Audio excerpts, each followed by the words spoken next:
호세아 4장 6절. 내 백성이 지식이 없으므로 망하는도다. 내가 지식을 버렸으니 나도 너를 버려 내 제사장이 되지 못하게 할 것이요. 신약에는 많은 제사장이 있는데요, 내 백성인 지식이 없으므로 망하는도다. 너희가 내 지식을 버렸으니 나도 너희를 버리겠다고 말이에요.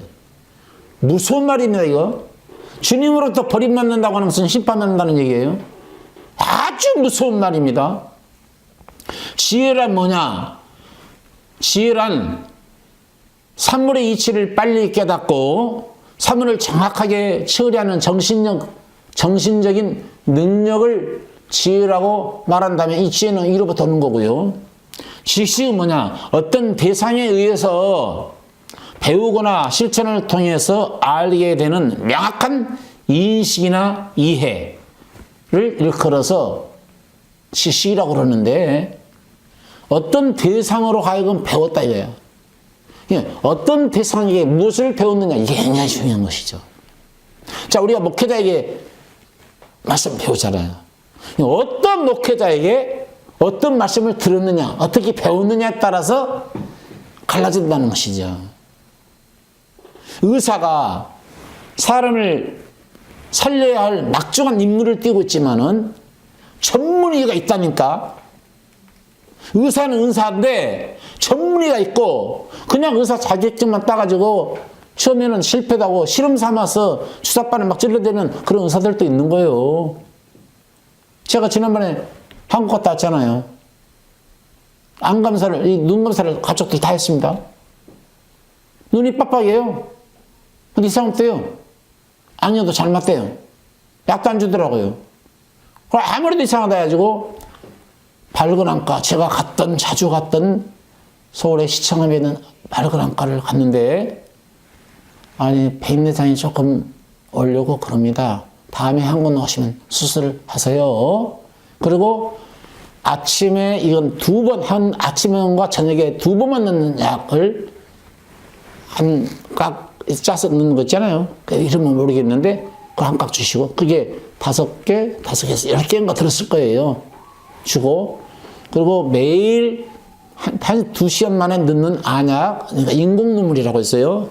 이걸 8개를 외국에 샀다고 그러니까 10개인가를 씌워주더라. 10개인가를. 처음에는 하루에 하나씩 넣는 거 있잖아요. 너무 부피가 많은 거예요. 그래서 선생님, 이거 제가 비행기 타고 가야 되는데 너무나 부피가 큽니다. 그러니까 병으로 된 거 주십시오 했더니 다시 처방해가지고 병으로 10개를 처방을 해줬어요. 그걸 딱 바르고 아침 전 넣고 하니까 깔끔히 눈이 좋아지고 눈이 빡빡하지도 않고 아주 편안해요. 똑같은 의사에도, 안과 의사에도 이렇게 처방을 내려서 정확하게 약을 처방해가지고 지어주는 의사가 있는가 하면은 똑같은 의사인데도 괜찮습니다. 눈 좋습니다. 안경 잘 맞습니다. 예. 더 이상 다 이상 없다고 한다 하더라니까. 누구로 하여금 배웠느냐에 따라서 내가 가야 할 방향지시가 달라지는 거예요. 예.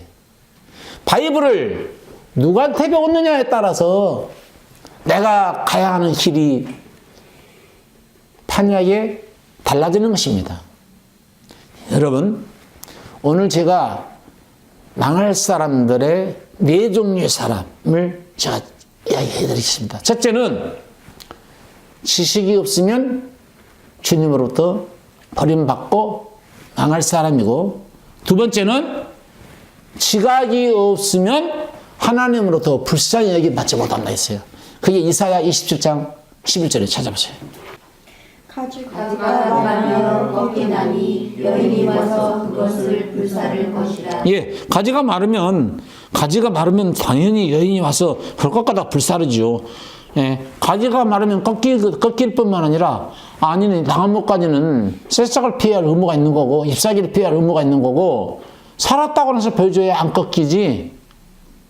가지가 살았는데 왜 꺾습니까? 소중한 것이지. 죽었으니까, 말랐으니까, 죽었기 때문에 꺾임을 당하는 거고, 열매 맺지 못하는 가지니까 꺾여서 그게 아군이 불사르는 거 아니겠어요? 살아있는 사람이 왜 하나님이 멸망시켜요? 죽었기 때문에 멸망시키는 것이지. 나무로 비유한다면은 나무가지가 죽었기 때문에 꺾임을 받아가지고 아궁이에 던짐받는 것이지, 살아있는 하나님의 백성이 왜 멸망을 당합니까? 그러니까 뭐냐면 지각이 없다고 하는 것은 죽었다는 뜻이에요. 지식이 없다고 하는 것은 한마디로 죽었다는 거예요. 지식이 없는 백성은 그래서 버림받는 거고, 지각이 없는 사람은 하나님으로부터 불쌍히 여김 받지 못하고 버림받는다는 겁니다. 그 말이 나와요. 이러고 보세요. 마르면 걷기나 여인이 와서 그걸 불사를 것이라. 그 다음에 이 백성이 지각이 없으므로 그들을 지으신 자가 불쌍히 여기지 아니하시며 그들을 조성하신 자가 은혜를 베풀지 아니하시며. 은혜 안 베푼다니까요. 지각이 없으면 그를 지으신 이가 불쌍히 여김을 베풀지를 않는다니까. 우리가 주님이 우리를 불쌍히 여길 때 우리가 구원받는 거예요. 주님 우리를 긍휼히 여겨줄 때 구원을 받는 거예요. 다른 박질 잘한다고 해서 건져주는 게 아니에요. 빈박질을 잘했다고 해서 승리자고 올기랑 쓰여주는 게 아닙니다. 세상 이치는 달라요. 세상 이치는 빈박질 잘하고 거름박질을 잘하고 다른 마턴에서 열심히 땀 뻘뻘 흘리면서 승리했을 때만이 올개간이 주어지는 거고 금메달이 주어지는 것이지만은, 주님 입장에서는 단박질을 잘했다 해서 구원 주고 뜀박질을 다 잘했다 해서 건져주시고 구원해 주는 게 아니에요. 오늘날 많은 사람들이 다른 박질 잘하고 뜀박질 잘하면 구원 주는 줄 알고 거기에 구원인 줄 알고 다른 박질하고 뜀박질 잘하잖아. 아주 열심히 대단하잖아요. 하나님을 알고 열심히 내는 거하고 하나님을 모르고 성경을 모르고 열심히 내는 거하고 성경을 바로 알고 열심히 내는 거는 천지차이인 것입니다. 그래서 로마서 9장에 보면 무슨 말이 나오냐면 이런 말이 나와요. 9장 16절 원해서 구원 받는 걸로 생각하지 마세요. 내가 원한다 해서 구원 주는 게 아니고 내가 다른 박질을 잘한다 해서 구원 주는 게 아니에요. 주님이 긍휼히 여겨주실 때에 주님으로부터 긍휼히 여김 받을 때 구원인 겁니다. 주님이 우리를 불쌍히 여길 때 구원받는 거예요. 열심히 하나님 앞에 간절히 간곡히 기도하고 간절히 하나님 앞에 아른가에서 하나님 축복을 주는 것이 아니라, 물론 주실 수도 있겠지요. 그러나 그렇게 해서 얻어지는 축복은 불교인이 지성이면 감천이라고 하는 마음으로 부르궁 들어서 복 받는 것이나, 무당한테 찾아가가지고 구대가지고 복 받는 행위나 이방 정도 복을 주는 거니까요. 일반은 정석에서. 그래서 공만 들인다 해서 복 주는 것이 아니라 공을 들여놔서 그만큼 가서 노력을 해야죠. 지시에 따라서. 무당이 사업을 접을까요? 접지 말까요? 그다음 급한 버려봅시다. 사업을 해석하랍니다. 열심히 하세요. 열심히 하면 회복될 겁니다. 해가지고 그러고 나서 사업을 진행하고 열심히 고비를 넘기고 노력했기 때문에 복을 주는 것이지, 자기는 너무나 귀찮아가지고 너무 스트레스를 받아가지고 사업을 접으려고 했는데 접기 전에 한번 쿠팡에 한번 가서 물어보자 해가지고 점쟁이 하는 말이, 그 다음에 해봅시다. 그리고 신께서 뭐라고 이야기인가 물어봅시다. 그래서 쿠팡을 100만 들여서 쿠팡 벌리고 나서 사업하는 게 좋겠구나, 사업하는 것이 옳다고 말하는 거나, 그래서 접지 않고 사업을 열심히 했어. 배나 열심히 뛰었어. 그래서 빚 갚고 성공하면은, 아이고, 그 용한 점쟁이 분이, 점치시는 분이 영해가지고 사업을 했더니 회복됐다고. 놀았으면 지불도 없을 거예요.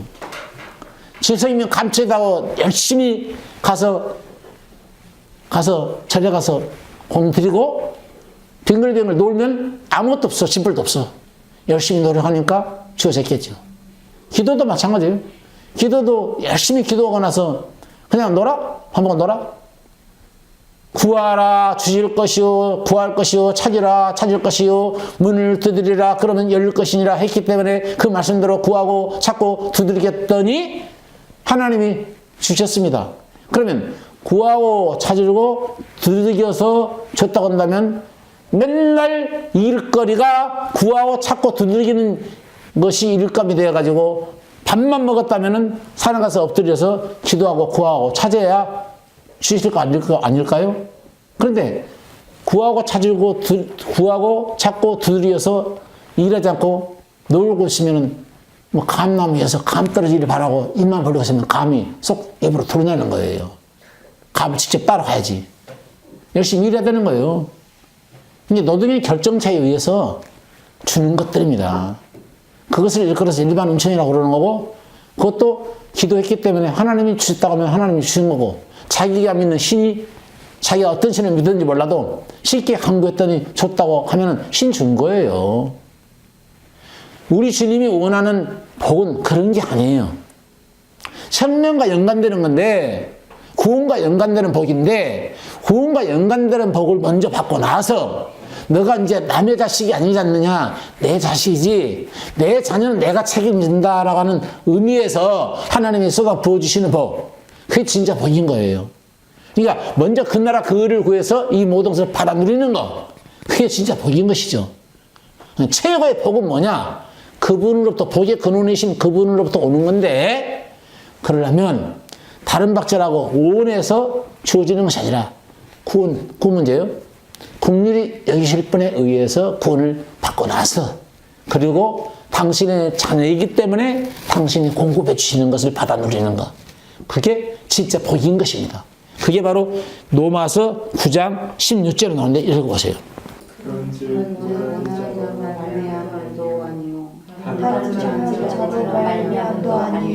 오직 긍휼히 여기시는 하나님으로 말미암느니라. 읽어보세요.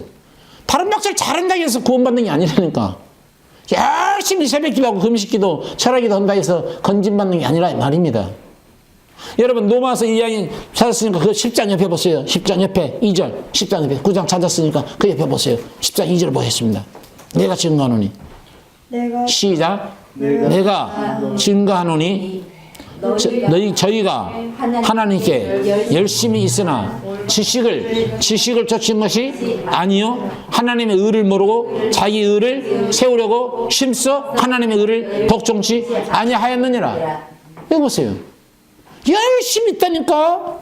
열심히 있으면 뭐예요? 근데 증거하노니 저희가 하나님께 열심히 있으나 지식을 쫓은 것이 아니요. 이 어떤 지식일까? 진리의 지식이에요, 이게. 진리의 지식. 이 진리의 지식을 쫓은 것이 아니라는 겁니다.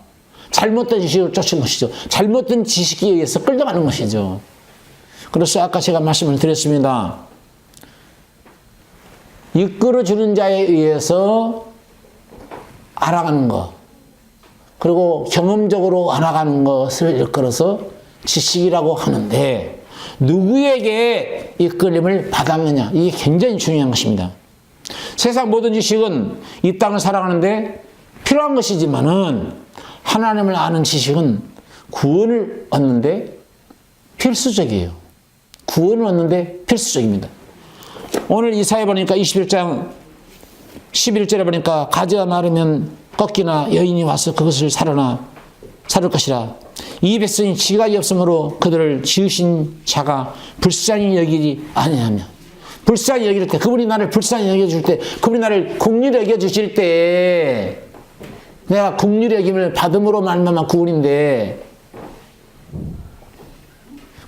주님이 나를 긍휼히 여겨주시지 않으신다면 나는 어쩔 수 없이 버림받는 거예요.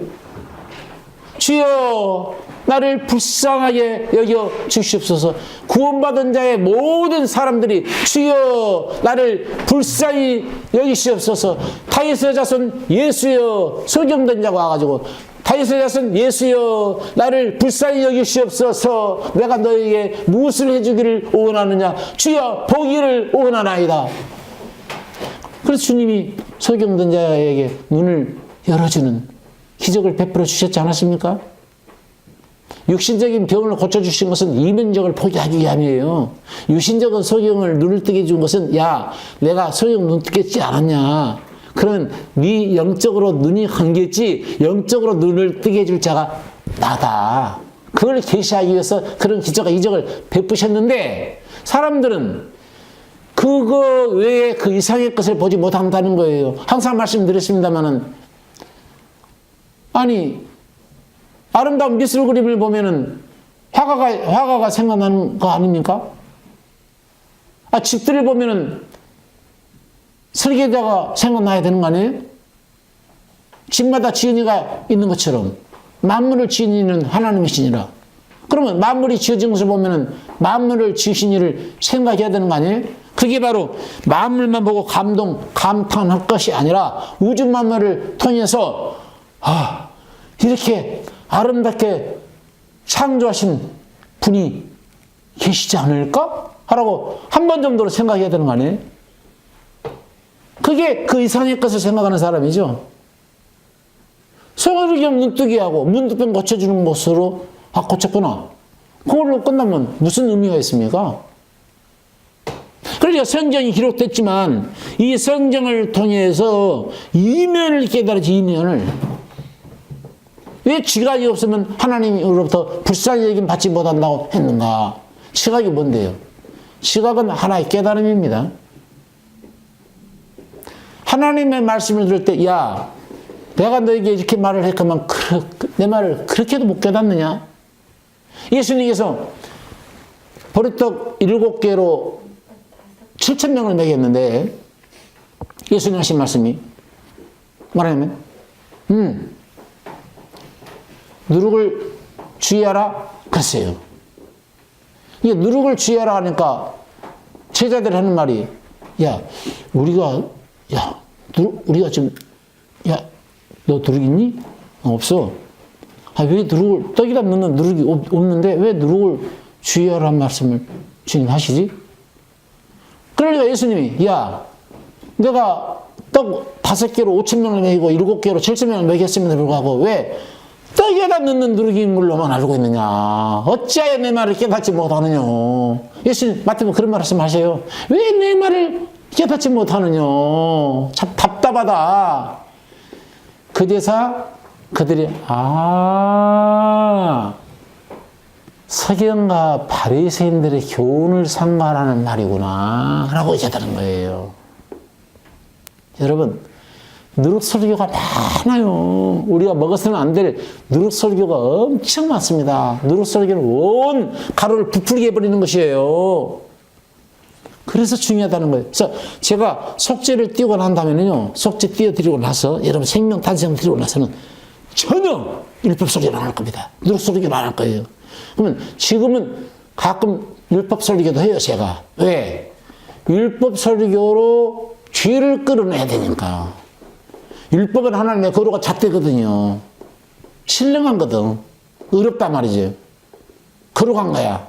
근데 거룩한 것인 반면에 우리는 거룩하지 못하고 어렵지 못하고 신령하지 못하고, 그렇죠. 그러니까 하나님의 거룩의 잣대를 들이대는 거예요.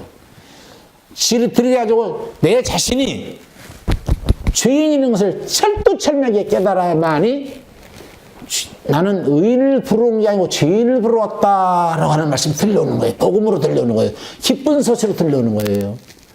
내가 문두병인데도 문두병 환자인 것을 모르면은, 문두병자는 예수님 앞에 가면 치료된다고 했어 라고 하는 말이 기쁨으로 안 들려올 건데, 자기가 썩어져가는 문두병이 걸려있기 때문에 예수라는 분을 만나면 문두병에서 고쳐받을 수 있대, 이 말이 기쁨으로 들려온 거거든요. 그래서 예수 앞에 주여 다윗사손 예수여 라고 나를 불쌍히 여기소서 라고 쫓아간 거거든요. 그래서 치료를 해줬지 않았습니까? 그러니까 율법은 바로 그런 것을 알아야 하는 거예요. 철두철미하게 죄인인 것을, 죽을 수밖에 없는 죄인인 것을, 부정한 것을, 본질상 진노의 자녀인 것을, 만물보다 거짓되고 심히 부패된 인간이라고 하는 것을 알게 하는 것이 바로 율법입니다. 거룩한 잣대지요. 율법으로 죄를 깨닫게 하게 하는 거, 복음으로 치료를 해주는 거예요. 복음으로 치료를 해야 되는데 복음을 드렸어요. 복음을 증거했습니다. 근데 깨닫지 못해. 깨닫지 못하면 그도 역시 마른 나무처럼 꺾임을 당할 뿐만 아니라 또 깨닫지 못하는 자는 주님으로부터 불쌍히 여김 받지 못한다는 것입니다.